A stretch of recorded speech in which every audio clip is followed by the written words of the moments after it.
예, 감사합니다.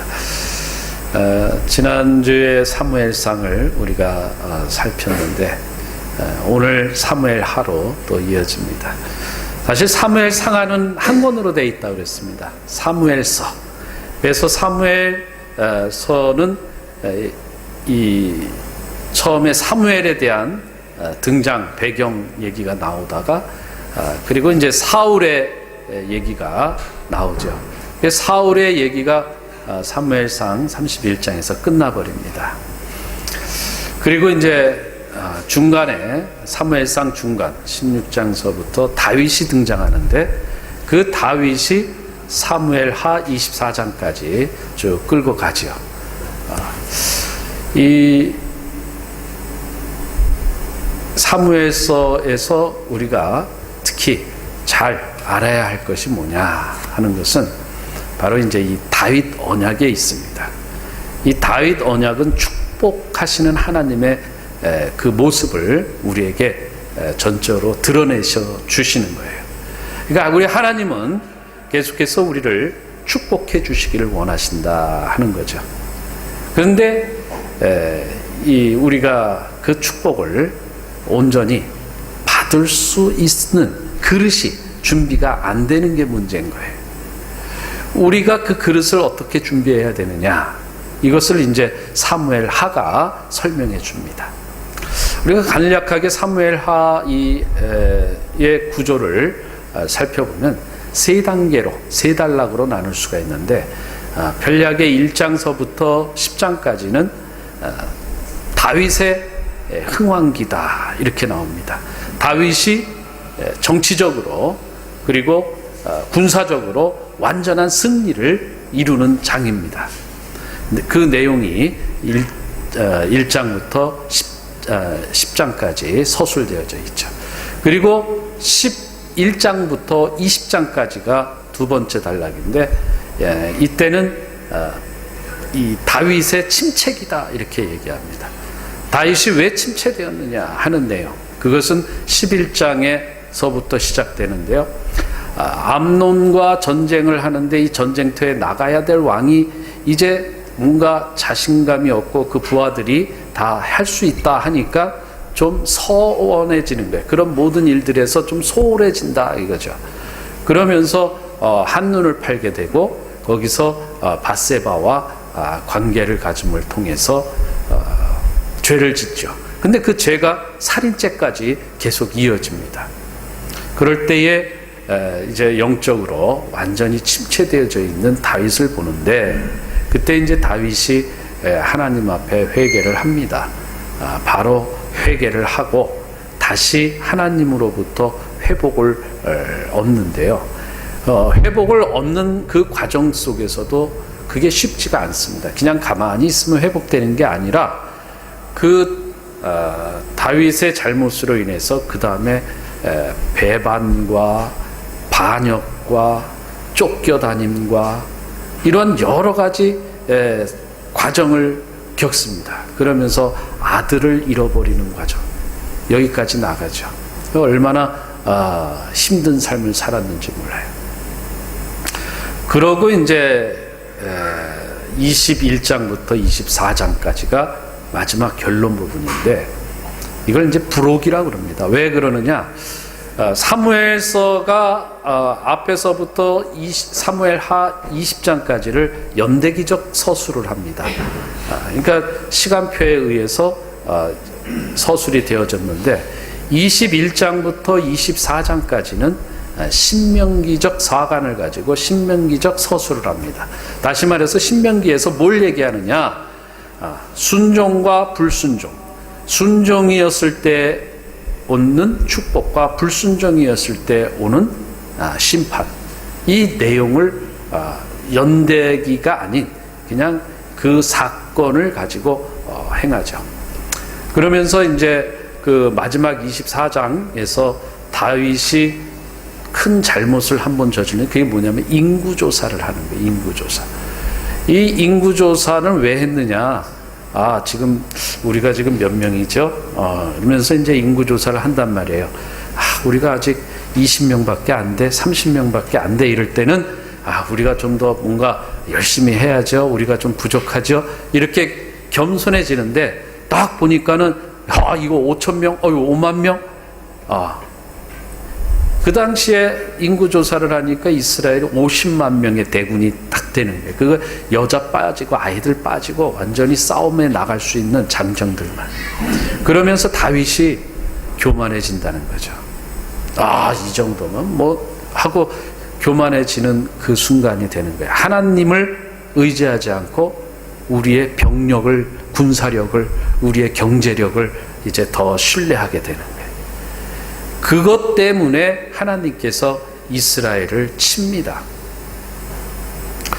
그래서 이제 그 다윗이 또 바로 다윗은 참 우리가 왕 중에 왕, 성군이다 뭐 이렇게 얘기하지만 물론 성경에서 다윗을 하나님 마음에 합한 자라고도 하나님께서 직접 말씀하십니다.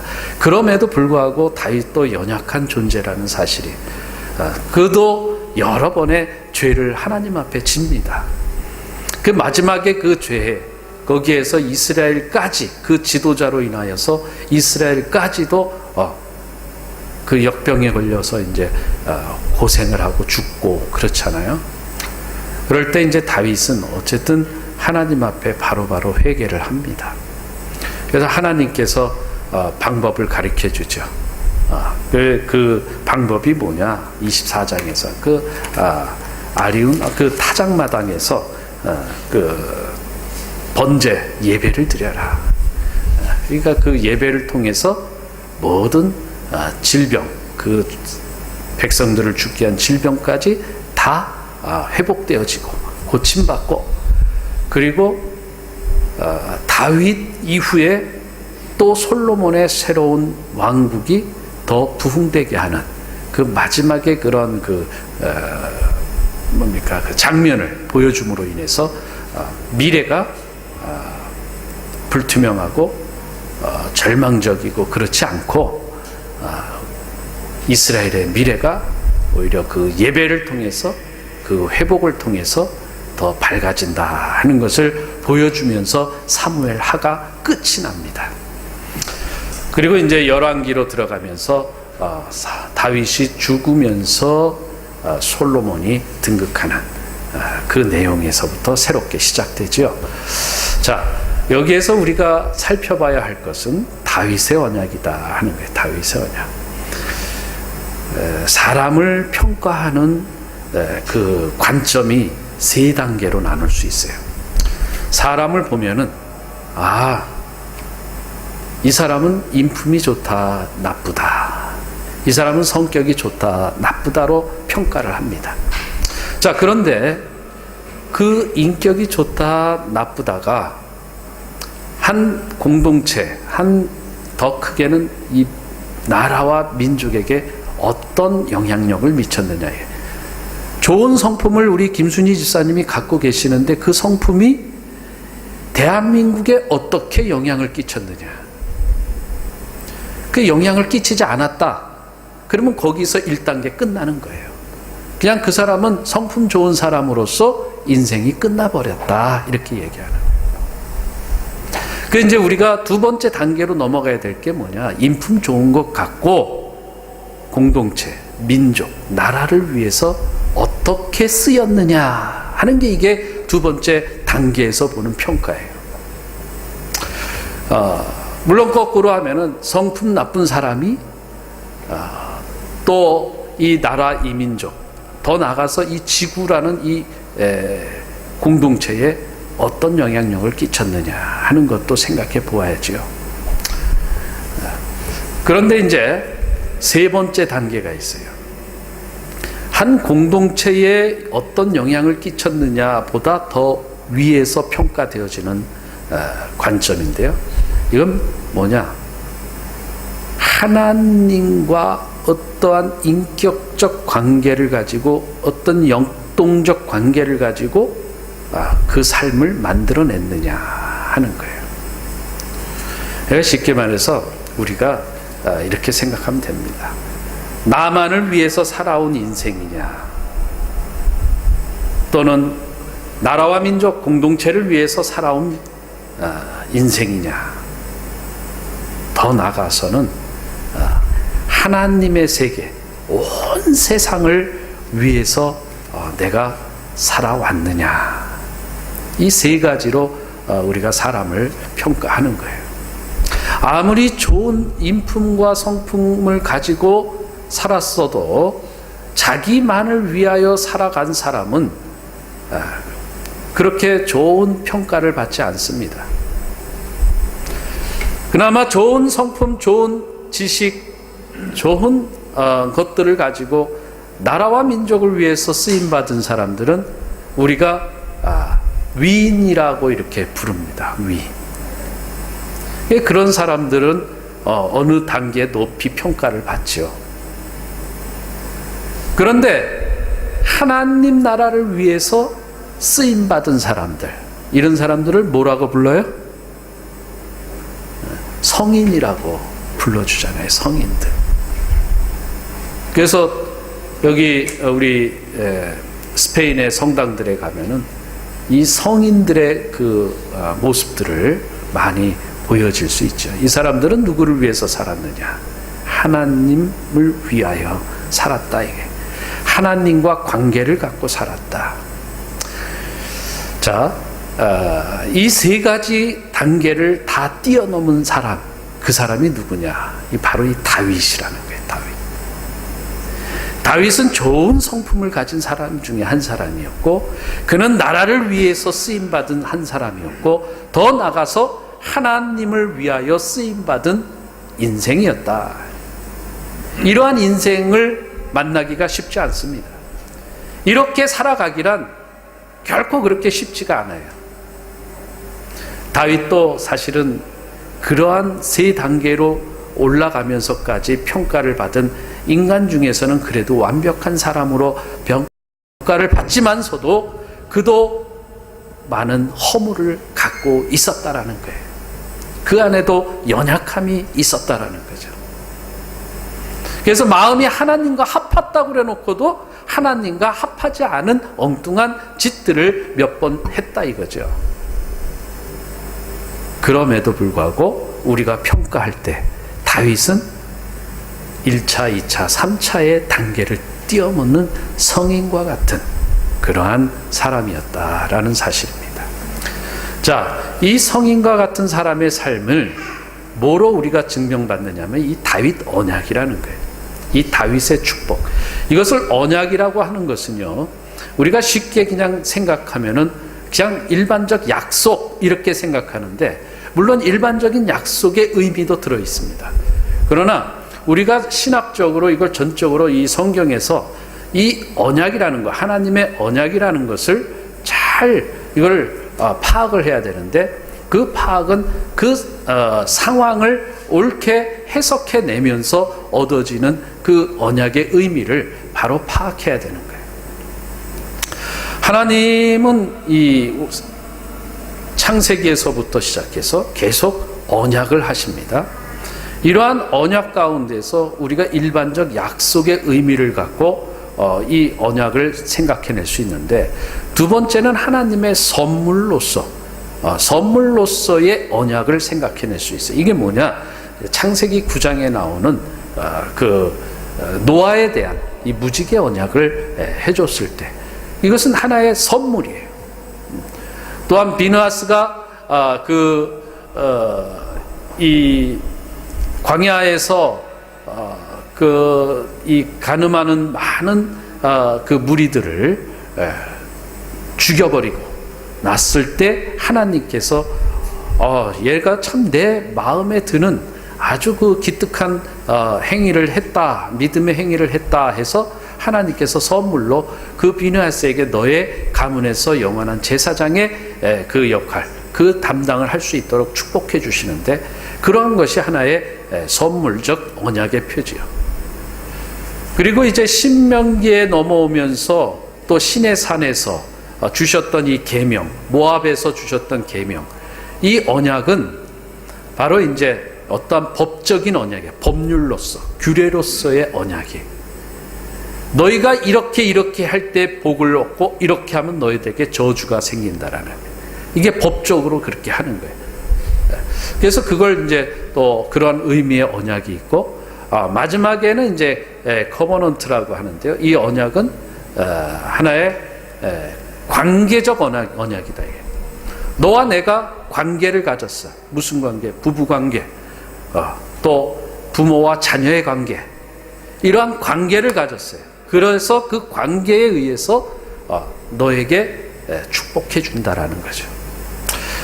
오늘 다윗에게는 적용이 된다면 이 세 번째 단계, 두 번째와 세 번째 단계를 같이 겸할 수 있다.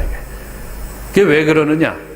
이 다윗이 하나님에게 아주 기쁨을 드리는 그러한 삶을 살았던 거죠. 뭐냐? 우리가 이거를 이제 다시 한번 생각해 봐야 되는데요. 사사기 시대에는 왕이 없던 시대라고 그랬습니다. 왕이 없으니까 각각 자기 소견에 옳은 대로 행위했다고 그랬어요. 그런데 이 왕권의 그 왕정 시대를 시작하면서는 이제 왕이 생겼으니까 너희들의 소견에 옳은 대로 행하는 것이 아니라 누구의 소견에 옳은 대로 해야 돼요? 그럴 때는 왕의 생각, 왕의 주장, 왕의 그 계획에 맞는 대로 행해야 된다, 그거죠. 그래서 이제 그 왕정이 시작되는데 사울 왕은요, 자기가 왕이 되니까 자기 마음대로 하면 되는 줄 알았다는 거죠. 왜? 이웃 나라들을 보니까 다 그렇게 하거든요. 이웃 나라의 왕들은 다 자기 마음대로 해요. 자기가 편한 대로 합니다. 자기가 유익한 대로 합니다. 그래서 사울은 그것을 보고 배웠어요. 그런데 다윗은요, 자기가 왕이 되면서 제일 처음에 한 것이 뭐냐? 자기가 제일 처음 왕이 되면서 한 것이 바로 하나님의 말씀, 하나님의 임재가 상징되어지는 언약궤를 가져오는 거예요. 어디로? 예루살렘으로. 이 다윗이 왕이 되면서 제일 처음 한 것이 뭐냐면 하나님을 찾은 거예요. 사울은 그렇게 했느냐? 안 했어요. 자, 우리가 이걸 이제 다시 과거로 돌아가면은 사무엘상에서 보면은 4장에서 사무엘상 4장에서 엘리의 아들들 홈니와 비느하스, 이 두 아들이 블레셋과 전쟁을 하러 나갑니다. 그런데 이 홈니와 비느하스는 하나님의 아주 경홀히 여기는 자, 하나님을 우습게 여기는 자, 그래서 뭐 지 마음대로 막 행했죠. 제사의 제물까지도 지 마음대로 손을 대고. 그런데 이 아들들이 전쟁터를 나가니까 이 언약궤가 있어야 되는 거예요. 그래서 폼을 잡고 언약궤를 앞세우고 나갔다가 블레셋 사람들한테 죽어버려요. 전쟁이 지고 두 아들이 다 전사하고 맙니다. 그리고 하나님의 언약궤가 빼앗깁니다. 하나님의 언약궤를 빼앗긴 이스라엘, 이제 하나님이 없는 거죠. 그런데 이 블레셋 사람들이 이 하나님의 언약궤를 이 전리품으로 아주 뭐 이제 자랑 삼아 가져갔죠. 그리고 나서 아스돗이라는 도시에다가 이 다곤의 신당 안에다가 전리품으로 탁 갖다 놓은 거예요. 다시 말해서 이 전리품을 다곤에게 바친 거죠. 다곤에게. 그런데 그 다음날 아침에 되니까 아니 다곤 신상이 자빠져 있어요. 이게 웬일이냐? 이렇게 해서 다시 다곤 신상을 세웠단 말이죠. 그 다음에 보니까 다곤 신상이 이 문지방에 딱 걸쳐가지고 손발목이 다 잘려서 엎어져 있는 거예요. 그리고 그 아스돗이라는 그 도시에 이 역병, 독종으로 인하여서 다들 그냥 막 죽음까지 가는 그런 사건이, 큰 사건이 일어나는 거죠. 그러니까 이 블레셋 사람들이 야, 이거 안 되겠다. 이 언약궤가 여기 있는 게 불길하다. 다른 데로 옮기자. 옮긴 게 또 다른 블레셋 지역인 가드로 옮겼어요. 근데 가드에서도 마찬가지예요. 그런 사건이 일어나는 거예요. 그래서 또 에글론이라는 쪽으로 옮겼어요. 또 그쪽에서도 또 똑같은 사건이 일어나는 거예요. 그러니까 이들이 이제 이거 안 되겠다. 이걸 다시 이스라엘로 돌려보내자. 그러니까 하나님의 언약궤는 하나님이 스스로 찾지 사람을 통해서 찾는 게 아니죠. 여기서 이 언약궤가 다시 이스라엘 베스메스로 돌아오는데, 베스메스에서의 이 이스라엘이 무식한 이스라엘들이 이 언약궤를 또 들여다본 거예요. 그러니까 거기서 성경에 기록된 대로는 5만 70명이 죽었다. 근데 5만은 가로로 쳐놨단 말이에요. 이게 이제 확실치가 않은 거예요. 70명이 죽은 건지 5만 70명이 죽은 건지. 어쨌든 그것을 들여다본 사람들이 다 죽었어요. 그래서 이제 이스라엘도 이거 안 되겠다.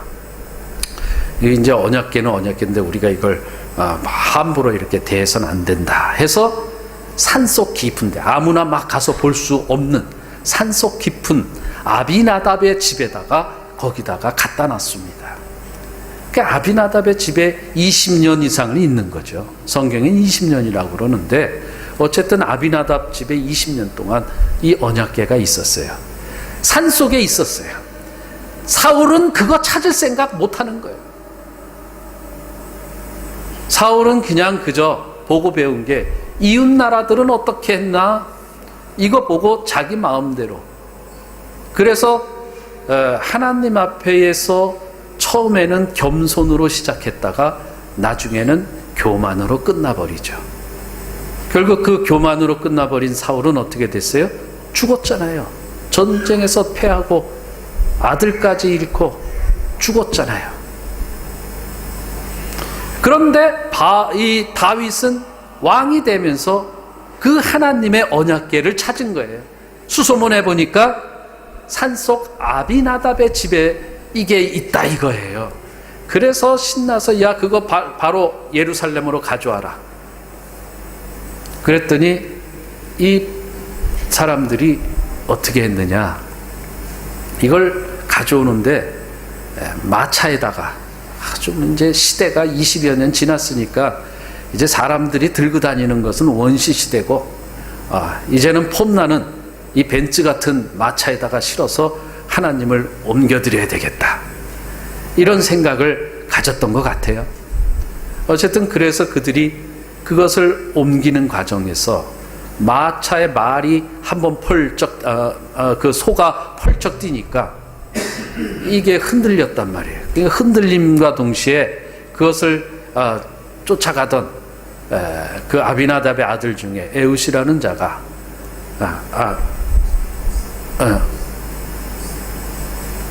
누구죠? 우사라는 자가 그게 넘어지지 말라고 손을 댑니다. 그러면서 우사가 그 자리에서 죽어버리죠. 하나님에게 함부로 손을 댄 거죠. 그 운반 자체부터가 잘못된 거죠. 완전히 인본주의적인 방법을 지금 사용하는 거예요. 민수기 4장 15절에서는 이 하나님의 언약궤를 아무나 손을 못 대게 했습니다.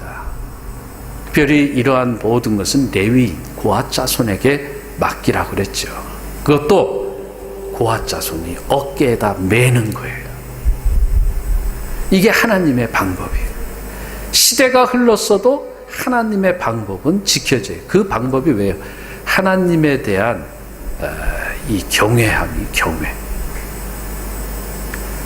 이게 이제 안 됐단 말이에요. 그래서 하나님께서 가기를 거부하신 거예요. 너희들 아직 멀었다. 나 안 간다.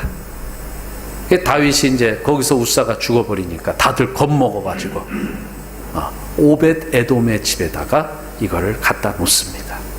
오벳 에돔의 집에 3개월 갖다 놨어요. 3개월 있다가 소문이 났어요. 야, 오벳 에돔의 집에 언약궤가 들어가고 나서 오벳 에돔이 엄청나게 축복을 받았더란다. 이 소문이 난 거야. 다윗이 그걸 들었어요. 하나님께서 이제 마음이 좀 풀리셨나 보다. 다시 가자. 그래서 다윗이 이번에는 성경에 나온 대로 레위인들, 그와 자손을 데리고 가가지고 그것을 메어가지고 예루살렘으로 왔다 이거예요. 바로 여기에 하나님은 다윗을 칭찬하는 거예요. 다윗을 기뻐하시는 거예요. 축복의 첫 번째 비결이 여기에 있는 거예요. 오늘 우리가 다윗과 같은 그러한 축복의 약속, 그 언약을 우리가 받기를 원한다면 우리가 제일 먼저 생각해야 될 게 하나님이 나와 함께 계셔야 된다라는 거예요. 하나님의 말씀이 나를 이끌어 가야 된다는 거예요. 이게 비결이에요. 하나님의 말씀이 아닌 사람들의 그 모습을 보고 쫓아가거나 그 말을 따라가거나 그 세상의 습관 그것대로 따라가는 것은 우리가 망하는 비결이에요. 다윗에게 있어서 이 첫 번째 비결이 하나님의 말씀이 나를 끌어간다. 다시 말해서 하나님이 진정한 왕이다 이거예요.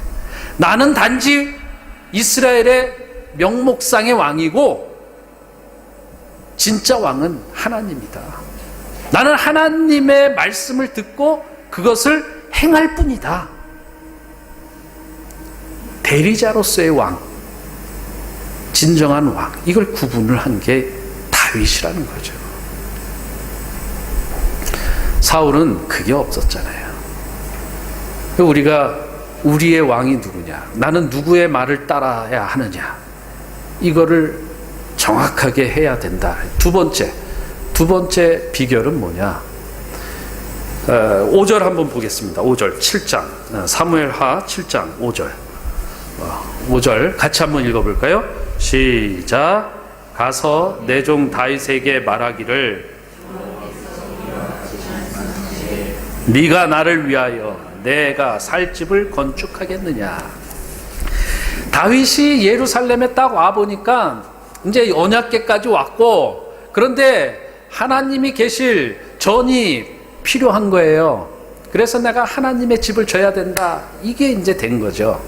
하나님이 계시는 곳. 근데 자기가 사는 데는 보니까는 뭐라고 있냐면은요, 2절에 보면은 자기가 있는 곳은 백향목 궁이다 이거야. 자기가 있는 것은 백향목 궁인데 하나님의 궤는 휘장 가운데 있다. 이거를 보는 거예요. 지금 하나님이 나보다 더 안 좋은 데 계시네. 하나님이 나보다 더 어려운 곳에 계시네. 하나님이 나보다 더 힘든 곳에 계시네. 이게 다윗이 보는 지금 하나님과 자기의 그 입장인 거예요. 반면에 자기는 백향목, 고급스러운 이거 빌라 속에 자기 혼자 있는 거예요. 다윗이 여기에서 어떻게 하나님은 저런 곳에 계셔, 나는 이런 곳에 있는데, 내가 하나님의 집을 져야 돼. 그랬더니 이 나단 선지자가 그거 옳은 생각이거든요. 그러니까 하나님께 기도 안 해보고 그냥 왕이 옳은 대로, 왕이 지금 생각한 그대로 행하소서, 이렇게 아래다가 지금 5절에서 뭐라고 하냐면은 하나님께 다시 물어봤더니 하나님이 먼저 이 얘기를 하는 거야. 네가 나를 위하여 집을 짓겠다고? 다윗, 네가 나를 위하여 집을 짓겠다고? 이게 하나님의 질문이에요. 첫 번째. 이건 뭐냐? 집을 짓는 게 중요한 게 누구를 위하여? 하나님을 위하여. 다윗의 인생의 방향, 인생의 목적이 나를 위하여가 아니라, 너를 위하여가 아니라 하나님을 위하여라는 사실이에요. 하나님을 위하여라는 그 삶의 그 목적을 하나님께서 귀히 여겼다는 거예요. 물론 이 성전 건축할 때 많은 목사님들이 이 구절을 인용도 하시지만은요, 물론 그래요. 하나님이 계시는 집도 좋아야죠. 그런데 여기서 더 핵심적인 게 뭐냐? 누구를 위하여 종을 울리냐. 똘레도에 가니까 그 다리가 있어요. 누구를 위하여 종을 울리냐. 우리는 누구를 위해서 종을 울려야 돼요? 하나님을 위해서. 우리의 삶이 하나님을 위한 삶이어야 된다, 그 얘기.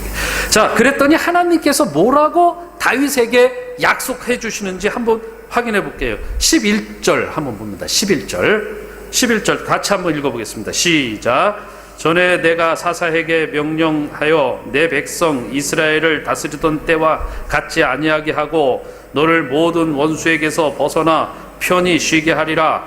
여호와가 또 네게 이르노니 여호와가 너를 위하여 집을 짓고. 누구를 위하여? 다윗을 위하여. 나를 위하여 사는 너를 위하여 내가 모든 것을 해주겠다라는 거예요.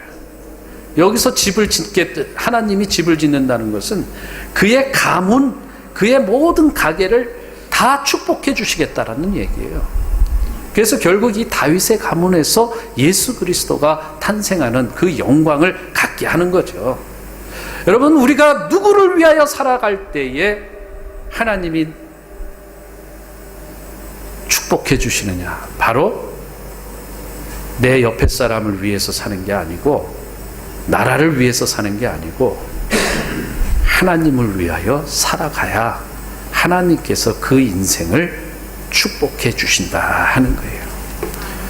여러분, 이 다윗에게 주신 이 언약에 있어서 이 축복의 선물, 이 언약은 거저 생기는 게 아니에요. 하나님이 그냥 은혜가 많아서 사랑이 넘쳐서 그냥 주신 게 아니고, 그 다윗이 첫 번째 진정한 왕이 누구냐?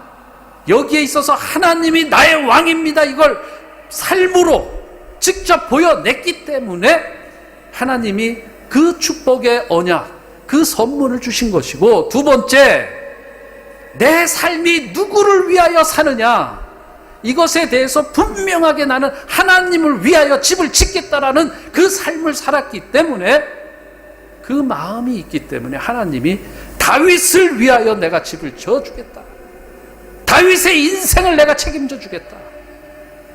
오늘 우리에게 하나님의 축복의 언약이 필요하십니까? 그 필요하시다면 오늘부터 내가 왕이 아닙니다, 내가 주인이 아닙니다, 나의 하나님이 나의 왕이시고 나의 주인이 되십니다. 우리 하나님의 집을 위하여 그렇게 살아가기로 작정해야 됩니다. 그럴 때에 하나님께서 우리에게 그 집을 주십니다. 그 인생을 책임져 주십니다. 우리에게 그 언약을, 그 선물을 우리에게 주십니다. 이 축복의 비결을 우리가 오늘 알고, 오늘 이후로 더욱더 하나님을 위한 삶, 하나님이 왕이 되어지는 나의 인생이 되어 하나님이 우리에게 이 다윗과 같은, 다윗보다도 더 좋은 축복의 언약을 우리에게 선물로 주시기를 예수님의 이름으로 축복드립니다. 기도하겠습니다.